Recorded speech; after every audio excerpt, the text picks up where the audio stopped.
नमस्कार मित्रों, हम शिमला के राज्य संग्रहालय में हैं और अभी इस वीडियो में हम आपको शिमला की जो सैन्य जो विरासत रही है, जो इसका इतिहास रहा है, बहुत ही संक्षिप्त तरीके से तेज़ी से आपको बताने की कोशिश करेंगे।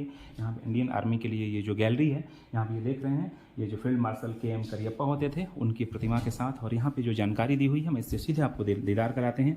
देखिए, शिमला की सैन्य विरासत के बारे में जो जानकारी लिखी हुई है कि देवी श्यामला के नाम पर प्रसिद्ध शिमला की अपनी एक विशेष सैन्य विरासत है। सामरिक भौगोलिक स्थान के कारण ब्रिटिश साम्राज्य का शासकीय कार्य यहाँ से 6 माह के लिए संचालित किया जाता था।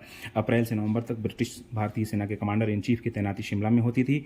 भारतीय ब्रिटिश सेना का 200 वर्ष का पुराना इतिहास आज भी पुरानी इमारतों में विराजमान है, जिसको हम आप ऐसे वो दिखाएंगे। देखिए, एंग्लो नेपाली युद्ध जो 1816 में हुआ था, 1800 के आरंभ में गोरखों ने गंगा मैदानों से हिमाचल प्रदेश में घुसपैठ की शुरुआत की थी और शिमला की रियासतों पर हमला किया था। उस समय ईस्ट इंडिया कंपनी से स्थानीय रियासतों ने मदद मांगी थी और उसके बाद शिमला को ये छावनियों में तब्दील किया गया। जो प्रारंभिक निर्माण हुआ था, ये 1819 में सहायक राजनैतिक प्रतिनिधिकार लेफ्टिनेंट रॉस ने शिमला में सुंदर कुटीर का पहला निर्माण किया था 1819 में। और 1822 में ये देखिए, जो मेजर चार्ल्स प्रैट कैनेडी हैं, उनके अस्थायी आवास के तौर पर पहला आवास यहाँ पे बना था 1822 में। यानी शिमला का महज 200 सालों का इतिहास अब तक रहा है। कमांडर इन चीफ का मुख्यालय 1839 में यहाँ पे बनाया गया था।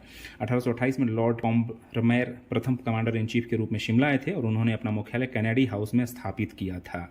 ये देखिए, ग्रीष्म राजधानी होती थी अंग्रेजों के टाइम में। 1857 के प्रथम स्वतंत्रता युद्ध के उपरांत घायल और बीमार ब्रिटिश सैन्य दलों के लिए शिमला विश्राम गृह बना था। 1850 में लॉर्ड डलहौजी ने हिंदुस्तान तिब्बत सड़क का निर्माण किया था, जिसे शिमला में कार्ट रोड के नाम से जाना जाता है। 1863 में भारतीय वायसराय जॉन लॉरेंस ने ब्रिटिश राज की राजधानी को कलकत्ता से शिमला में बदलने का निर्णय लिया। सामरिक केंद्र होने के कारण 1864 में शिमला को ग्रीष्मकालीन राजधानी घोषित किया गया। यह निर्णय ब्रिटिश साम्राज्य के भारत और उत्तर पश्चिमी विस्तार के लिए लाभदायक था। ब्रिटिश शासन अपनी राजधानी साल में 2 बार 1000 मील दूर शिमला व कोलकाता में ले जाते थे।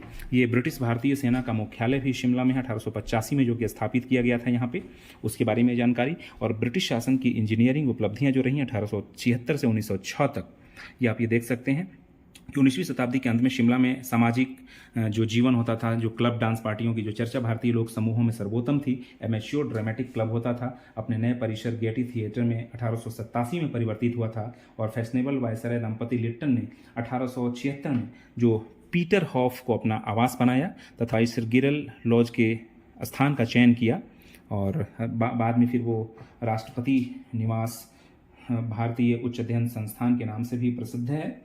ये कई सारी चीज़ें हैं। जो शिमला कन्वेंशन हुआ था 1913-14 में, सर फ्रांसिस यंग हस्बैंड ने ब्रिटिश सेना का नेतृत्व कर 1904 में ग्रेट ग्रैम के अंतर्गत तिब्बत के साथ समझौता किया था, वो भी शिमला में ही हुआ था। प्रथम और द्वितीय विश्व युद्ध के लिए जो संघर्ष हुआ था, यूनाइटेड किंगडम द्वारा लड़े गए युद्धों में रणनीतिकार भूमिका जो अदा की थी, उस समय भारतीय ब्रिटिश सेना का संचालन मॉल रोड के शिमला स्थित मुख्यालय भवन से होता था, जो अब इंडियन आर्मी ट्रेनिंग कमान का मुख्यालय बन गया है। मित्रों, जो शिमला समझौता हुआ था 1945 में, वो भी बहुत ही खास स्थान रखता है, ये देखिए। और जो भारत का जो बंटवारा भी हुआ था, वो भी शिमला में हुआ था। जो पश्चिमी कमान की जो बात है, भारत व पाकिस्तान का बंटवारा एक महत्वपूर्ण घटना थी, जिसके तत्पश्चात पश्चिमी कमान की उत्पत्ति हुई थी। 1947 में पश्चिमी और पूर्वी पंजाब की सुरक्षा के लिए पंजाब बाउंड्री फोर्स बनाई गई थी, जिसमें भारतीय और पाकिस्तानी सैन्य इकाइयाँ थी। इस फोर्स को 15 सितंबर 1947 में बर्खास्त कर दिया गया, जब दोनों देशों ने अपने क्षेत्रों की रक्षा की जिम्मेवारी ले ली थी। कई सारी जानकारियाँ यहाँ पे आपको वो मिलेंगी